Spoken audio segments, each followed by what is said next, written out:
guys, welcome back to the fifth and the sixth key knowledge dot points of this final outcome of the year.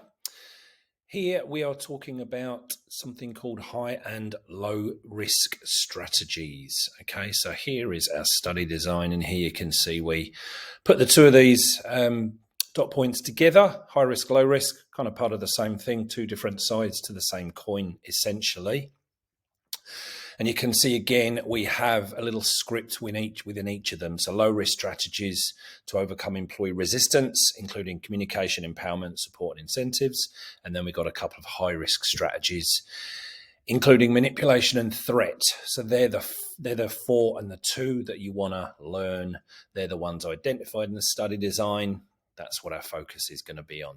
So what's the focus of this? Look, most people don't like change. We know this by now. We've talked about this a bunch of times since starting Unit 4. Just a fact, okay? Some see change as exciting and enjoy a challenge, but the reality is that most people prefer to be in their comfort zone and can find change quite uncomfortable. That means it kind of becomes a stressful experience for most people.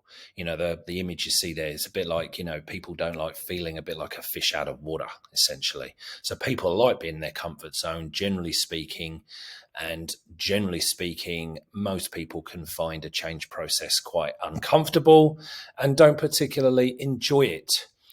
So before undertaking any kind of a change process, managers need to understand what kind of people you're dealing with here. Are they going to be change haters or change lovers? Okay, now you're always going to have some haters. You're always going to have some people that do not enjoy this process and, like I said, find it uncomfortable and stressful. So really this topic is all about how to deal with that group of people, okay? So there's a number of ways we can deal with this, and we split them up into these 2 camps as identified in the study design there. We've got those 4 low-risk strategies, and then we have 2 high-risk strategies. Now, start with the low-risk strategies. So definition, a participative approach to the implementation of change using communication, empowerment, work groups, and support for those who the change impacts on. These strategies should always be the preference, okay, if possible. If these strategies are used, there's more chance that the employees are going to agree with the change and go along with it, find the process more comfortable, and at the end of the day, it's more likely that you're going to achieve the change that you're looking to achieve. Now, I guess just something to point out here, you see the word participative. Now, that word sounds familiar. Remember, that was one of the management styles we looked at right back at the beginning of the course. And yeah, look, there is a close link here between those management styles. Really, what's underlying all of this is that when we did management styles, we said, generally speaking, you don't want to be operating to the left of that spectrum, okay? The autocratic and the participative approaches, the autocratic and the persuasive approaches. If possible, you want to be, in most situations, like autocratic and persuasive have their place, you know, when there's not much time, in times of crisis, that sort of thing. But generally speaking, most people are going to respond to the more people-focused management styles to the right. So the consultative, the participative, laissez-faire is obviously a little bit extreme in most scenarios. Again, it has its place, but I would say generally, consultative, at least participative. They're the management styles that usually, on an ongoing basis, people respond to the best. And this really kind of works the same way. Okay, these low-risk strategies kind of sit in line with that. Okay, these are strategies that are kind of in alignment with those people-focused management styles. Okay, so getting into the strategies. First one, communication. Okay, so managers need to initiate open and honest two-way communication with the employees so that they're fully aware of the reasons for the change, the impact it's going to have on them, and what their roles might be moving forward. Okay, so the managers need to clearly outline the reasons for the change, the benefits to the employees of the change, and any other important information regarding the change that's going to impact on the employees. Also means that managers need to be open to being approached by the employees with questions, concerns, and give feedback and answers when it's necessary. So if you do all that sort of stuff, that's going to increase the employees' understanding of the proposed change, and they're going to build trust between the employees and management. And therefore, the employees are less likely to resist the change because they feel well informed and they understand why this change is necessary. Okay, so yeah, pretty straightforward. But again, you can see how this is linking into those sort of softer, more people-focused management styles. The second strategy suggested empowerment. So this is where managers provide employees with increased responsibility and authority, if at all possible, during times of change. So what we're talking about here is allowing employees to actually contribute to the change, okay, making them feel directly involved in the process. If that happens, then they're they're less likely rather to resist, because they're going to have a sense of ownership over the process and what's happening in the business. It also indicates to the employees that managers have confidence and trust in them. And again, that's going to improve or increase employee morale and motivation, and they're more likely to accept and implement the change. Okay, so again, I think nothing too complicated to understand there. Third one, really straightforward: support. Providing employees with assistance as they move from the old to the new. Okay, so supporting employees by helping them adapt. And that could be through a range of different support strategies, in employee consultation, staff training, maybe even some counselling. And all of these strategies are going to help reduce the employee's level of fear and stress related to the change, which is really, really important to do, and make them feel more prepared and ready to kind of accept and embrace the change that we're talking about. And then the fourth one, you could apply some incentives or offer some incentives to the employees. Could be financial, could be non-financial, but some kind of reward to encourage employees to accept the change. So introducing a range of both financial and non-financial incentives to reduce this employee resistance. The financial rewards could be bonuses, pay rises, commissions, all the stuff. When we did performance-related pay, any of that kind of stuff could be applicable, really.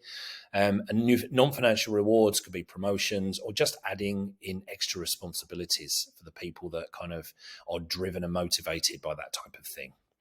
Again, employees are going to be less resistant and more motivated to implement the change if they're aware that they're personally going to gain from the change.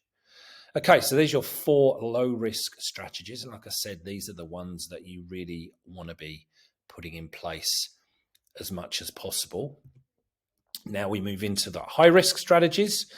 So again, we see the language of management styles in here. So an autocratic approach to implementing change, using the use of force, threats, manipulation.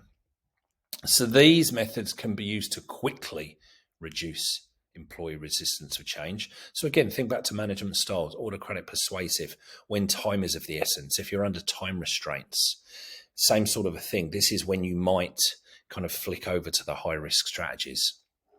The idea here is that these strategies are going to quickly influence employees to get on board real quick with the change, with something that, top priority and something needs to happen kind of like now. Okay. Problem with them is that in the longer run, they're just unsustainable because they come across as forceful and maybe even deceptive. So therefore, to be avoided if possible. So if there is time to implement those low-risk strategies, that really is the route you should be taking. And these are kind of like a last resort, I guess. If you're under real-time pressure, you've got to do something real quick. This is when you might flick into your high-risk strategies. But if you can avoid them, you should. So again, focusing just on what the study design says. Manipulation. So this is influencing employees to follow a proposed change by providing incomplete and or deceptive information about the proposed change. So it doesn't mean necessarily that you're lying outright, but you may be not giving them all the information, hence incomplete. You're trying to kind of deceive them a bit. Okay, so this is where managers are persuading employees to follow the change by, selectively presenting information, not giving them the whole picture. Maybe distorting the employee's understanding of an upcoming change to suit your purposes. That therefore can result in the employees unknowingly kind of agreeing and supporting a change without being kind of, with the full facts of what's going on. So managers leaving out details, distorting the facts, and maybe making this change seem more beneficial to the employees than it actually is. Okay, so yeah, manipulation. I mean, just the word manipulation is not a particularly positive word, hence it's sitting in our high-risk strategies category. And then threats. So forcing employees to follow a proposed change by stating that there may be harm to them of some description. I'm not talking about physical harm, if they fail to follow the change. So making statements to intimidate the employees or exploiting the fears commonly held by them. So, for example, threats of dismissal, threats of reducing their hours or their pay, threats of losing promotion, maybe giving poor references when they leave the business, that sort of stuff.